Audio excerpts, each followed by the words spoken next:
Pak Prabowo, sebenarnya tidak ada yang membenci Bapak.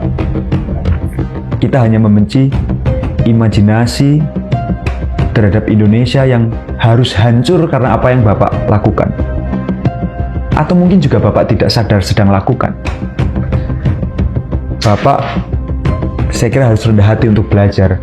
Bapak harus rendah hati untuk sadar bahwa Bapak ini sebelumnya bukan orang yang lahir dari proses meritokrasi yang jelas. Bapak tiba-tiba lahir sudah di dalam kasur emas, tidak pernah merasakan lapar, haus, sebagaimana yang lebih dari 60% orang Indonesia rasakan. Kerendahan hati itu penting untuk supaya telinganya menjadi terbuka. Tapi sayangnya memang rezim hari ini yang Bapak pimpin punya kesombongan luar biasa, keangkuhan luar biasa. Dan siapapun yang angkuh, Bang, itu pasti akan jadi orang yang sukmun, bukmun, umyun fahum layar jiun. Dia akan jadi orang yang tuli, bisu, buta. Saya terus terang, Bang, sudah berada di fase yang putus asa pada pemerintah Indonesia. Karena rasanya seluruh kanal yang ada tidak bisa menjawab persoalan rakyat.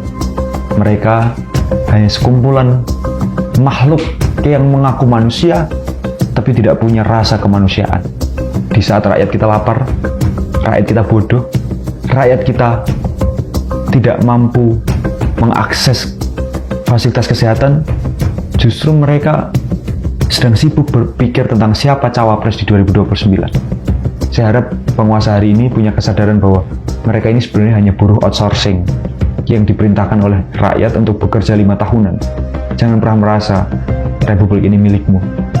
Jangan pernah merasa republik ini milik mbahmu. Karena republik ini milik rakyat Indonesia. 280 juta rakyat Indonesia. Bukan 10 orang terkaya, juga bukan 100 orang paling berkuasa. Milik seluruh rakyat Indonesia.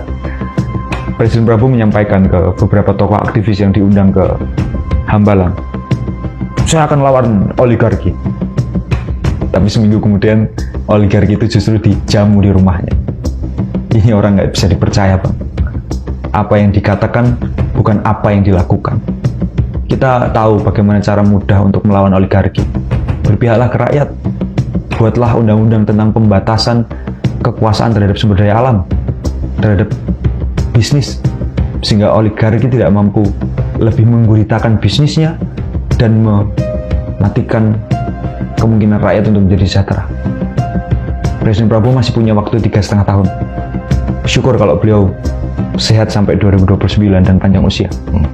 Tapi Pak Presiden sebagai orang yang sudah sepuh, saya harap panjenengan punya kesadaran bahwa tidak ada lagi yang panjenengan harapkan selain nama baik yang harus ditinggalkan.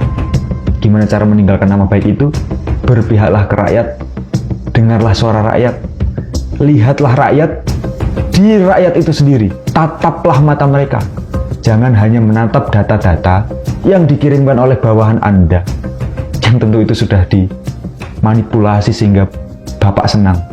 Hari ini Bapak ada dalam situasi yang yuspi caranya, gimana caranya Bapak itu harus senang, tidak boleh marah. Itu bahaya.